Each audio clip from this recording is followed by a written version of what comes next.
Arthur Folasa Alu, a 39-year-old former contestant on the fashion design competition series Project Runway, was tragically killed on a Saturday evening while attending a large public demonstration in downtown Salt Lake City. The peaceful protest, part of a national wave of No Kings March that took place to coincide with President Donald Trump's 79th birthday, drew approximately 10,000 participants. Alu, a proud Samoan and passionate community figure, had joined countless others in advocating for justice, equity, and the preservation of democratic ideals. But what was intended to be a non-violent show of unity and resistance quickly devolved into chaos and tragedy. According to the Salt Lake City Police Department, Alu was an innocent bystander who was not the intended target of the violence that unfolded.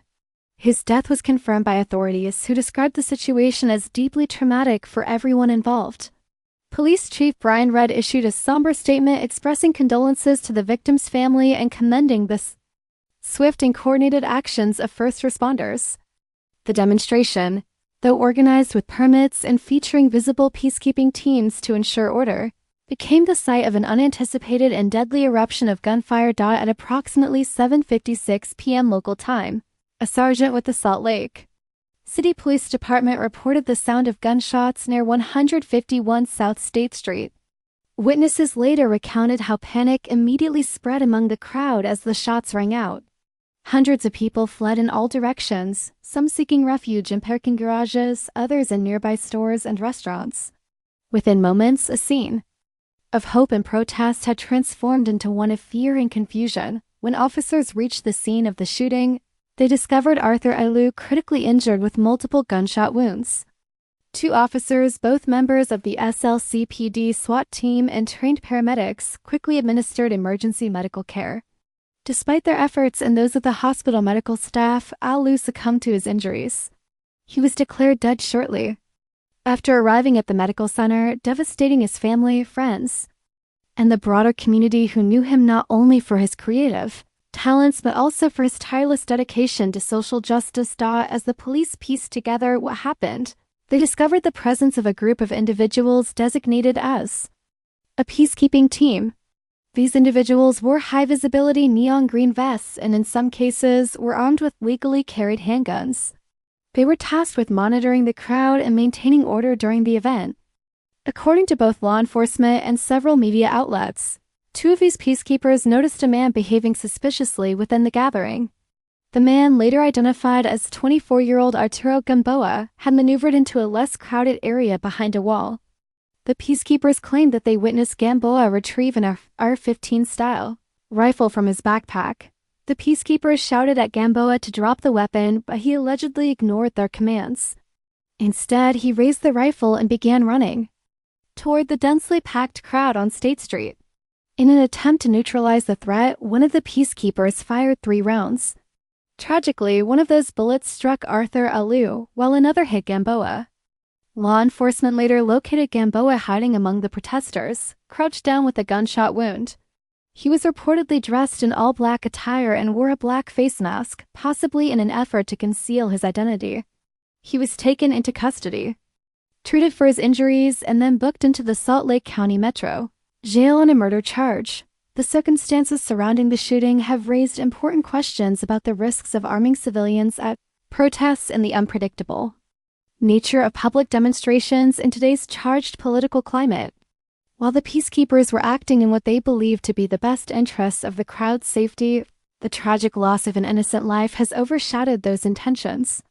Investigations are ongoing, and officials have indicated they will continue to review footage, statements, and ballistic evidence to fully understand how events unfolded. In the wake of the tragedy, tributes have poured in for Arthur Alu, who is lovingly known as Afa to his friends and family.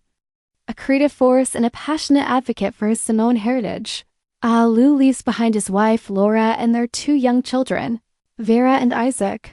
The family has been overwhelmed by the outpouring of love and support, much of which has been channeled into a GoFundMe campaign launched to help them navigate the unimaginable loss. As of the latest update, the fundraiser had collected $208,000 toward its $370,000 goal. Messages accompanying the donations reflect the profound impact Alu had on countless lives. He was described as someone who embraced his culture with pride and brought beauty, meaning, and connection to the lives of those around him. Alu's commitment to the arts was evident through his collaboration with Creative Pacific, a nonprofit organization that champions the work of Pacific Islander creatives.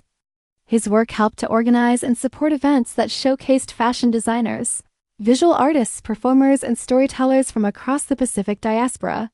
Alu believed in the power of cultural expression as a form of resistance and as a pathway toward equity and understanding. His contributions to the community extended far beyond his appearance on Project Runway. He became a mentor to aspiring designers and a leader among those seeking to elevate underrepresented voices. Utah State Representative Verona Malga, a Democrat representing Salt Lake County, shared emotional memories of the evening leading up to Alu's death.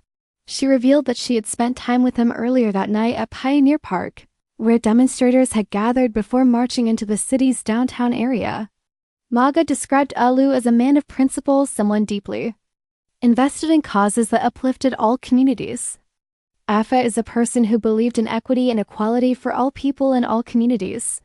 He believed that everyone was deserving of basic human rights. And that's why he was there, she said.